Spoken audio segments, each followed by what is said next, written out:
Hi. Hello. నమస్తే అందరికి. Video చేసి చాలా రోజులైంది యాక్చువల్‌గా. ఎంత లేట్‌గా వచ్చినా మంచి కంటెంట్‌తోనే వస్తాను. అంటే తెలుగు యూట్యూబ్‌లో ఎవరు చెయ్యని కంటెంట్‌తోనే వస్తాను. మన ఛానెల్‌లో ఉండే ఏ వీడియో గూడా వేరే ఛానెల్‌లో కనిపించదు. ఆ టాపిక్ గూడా రాదు. ఇంక వీడియోలోకెళ్ళిపోదాం. ఇక మొదలెడదామా?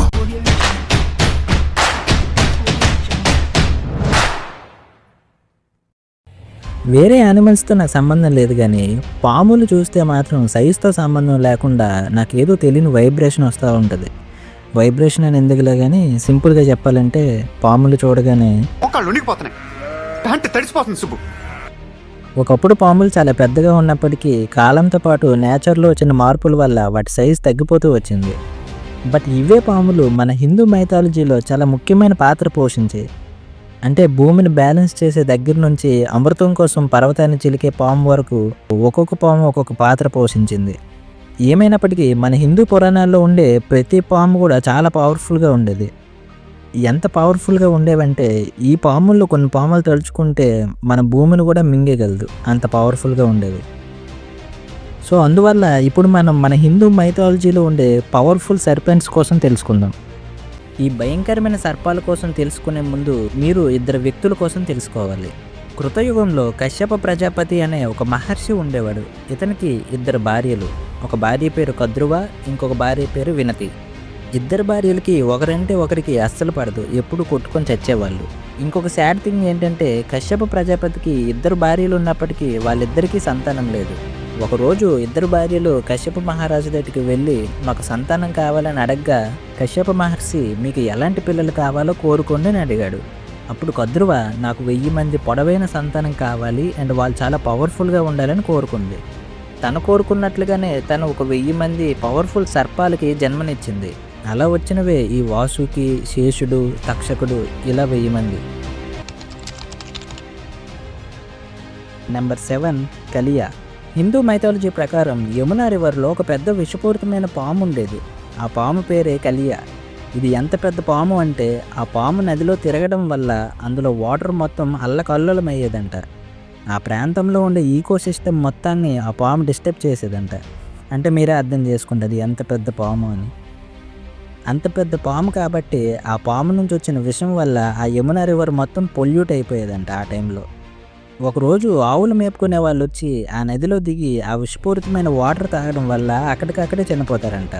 సో ఈ విషయం తెలుసుకున్న కృష్ణుడు అక్కడికి వచ్చి వాళ్ళని బతికించి ఆ వాటర్లోకి దూకి ఆ పాముతో ఫైట్ చేసి దాన్ని తన కంట్రోల్లోకి తీసుకుంటాడు.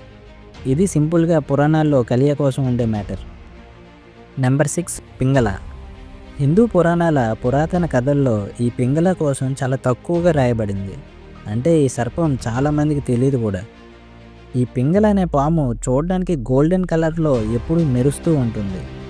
మన హిందూ పురాణాల ప్రకారం ఈ పాముకి కొన్ని ప్రత్యేకమైన శక్తులు ఉన్నాయి. అందులో ముఖ్యంగా చెప్పుకోవాల్సింది ఈ పాముకి చనిపోయిన ఎవరినైనా బతికించే శక్తి ఉందంట. మన హిందూ పురాణాల ప్రకారం ఈ పాము భూమికి మధ్య భాగంలో నివసిస్తూ ఉంటుంది. అంటే మన భాషలో చెప్పాలంటే హాలో ఎర్త్లో నివసిస్తూ ఉంటుంది. అండ్ ఇంకొక విషయం ఏంటంటే ఇది ఆ మధ్య భాగంలో నివసిస్తూ భూమికి కావాల్సిన హీట్ని కూడా ఇదే జనరేట్ చేస్తూ ఉంటుందంట. నెంబర్ 5 కర్కోటక. అంటే హిందూ పురాణాల్లో ఉండే నాగరాజు ఇతను కశ్యపుడికి అండ్ కద్రువుకి పుట్టిన కొడుకు. కొన్ని కథల ప్రకారం కర్కోటకుడు కశ్యపుడికి మరియు కద్రువుకి పుట్టిన పాముల్లో ఇతనే చాలా కన్నింగ్ ఫెయిల్డ్ అని రాయబడింది. కానీ మరికొన్ని కథల ప్రకారం కర్కోటకుడు అనే సర్పరాజు మంచివాడని, తన శత్రువులతో మాత్రమే ఎదవలా బిహేవ్ చేస్తాడే తప్ప మిగతా పాములతో మంచిగానే ఉంటాడని రాయబడింది. అండ్ అన్నట్టు చెప్పడం మర్చిపోయాను, ఈ కర్కోటకుడు ఇంద్రుడికి మంచి జిగిడి దోస్తు అండ్ శ్రీ మహావిష్ణువుకి ఇతను చాలా పెద్ద భక్తుడు కూడా. నెంబర్ 4 మానసాదేవి. ఈవిడ ఒక సర్పదేవత. అప్పట్లో చాలా పుస్తకాల్లో ఏం రాయబడింది అంటే ఈవిడ శివుడు వరం వల్ల పుట్టింది అని రాయబడింది. బట్ ఇంకొంతమంది ఏమని భావిస్తూ ఉంటారంటే ఈవిడ శివుడు వరం వల్ల పుట్టలేదు, కశ్యపుడికి అండ్ కద్రువుకి పుట్టిన చిన్న కూతురిగా భావిస్తూ ఉంటారు. మానసాదేవిని మాత్రమే కశ్యపుడు తన సంతానం నుంచి కాకుండా తన మనస్సు నుంచి సృష్టించాడు అని రాయబడింది. ఇలా కశ్యపుడు తన మనస్సు నుంచి సృష్టించడం వల్ల మానసాదేవికి భూమి మీద ఉండే అన్ని సర్పాలను కంట్రోల్ చేసే పవర్ ఉంటుందంట. అండ్ ప్రజెంట్ టైంలో తూర్పు భారతదేశంలో సంతానం కలగడం కోసం ఈ మానసాదేవిని చాలా చోట్ల పూజిస్తూ ఉంటారు.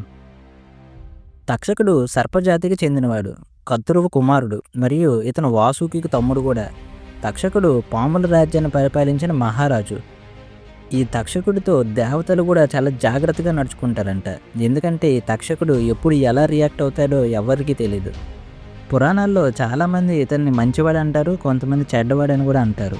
ఇంకా ఈ తక్షకుడు స్టోరీ విషయానికి వస్తే, కురుక్షేత్ర యుద్ధం జరిగిన తర్వాత పాండవులందరూ రాజ్య అధికారాన్ని పరీక్షితుడు అనే మహారాజుకి అప్పగించి వెళ్ళిపోతారు.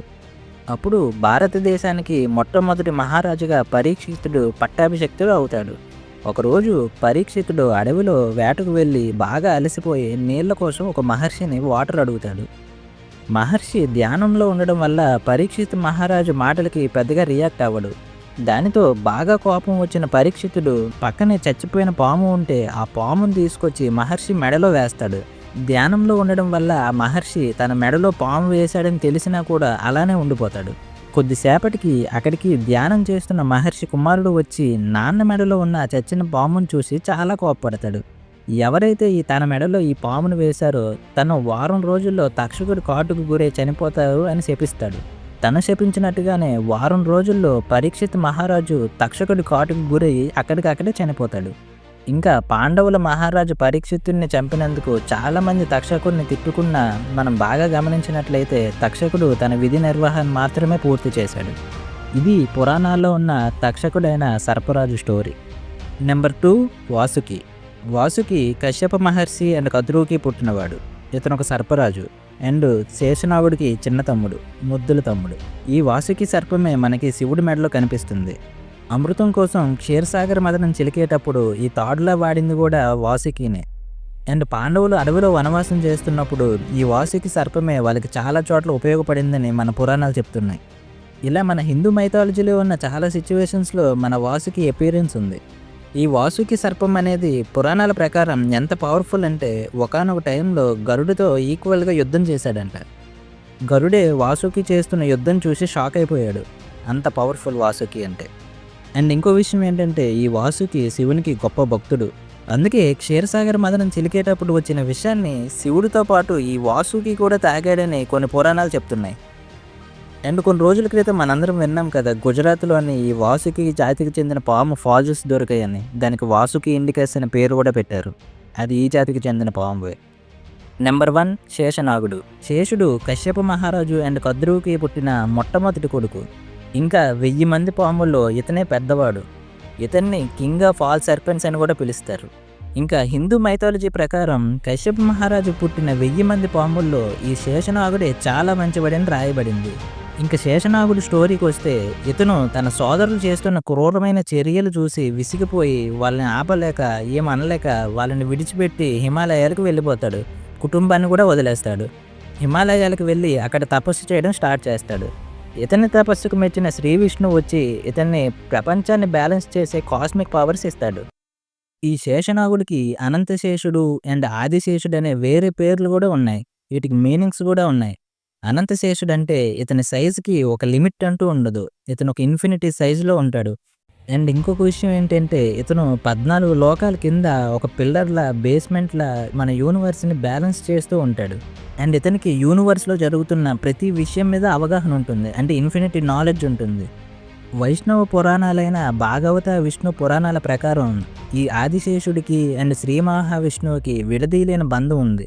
త్రేతాయుగంలో రాముడికి లక్ష్మణుడిగా, ద్వాపర యుగంలో శ్రీకృష్ణుడికి బలరాముడిగా, ఇలా విష్ణువు అన్ని అవతారాల్లోనూ శేషుడు తోడుగా ఉంటాడు.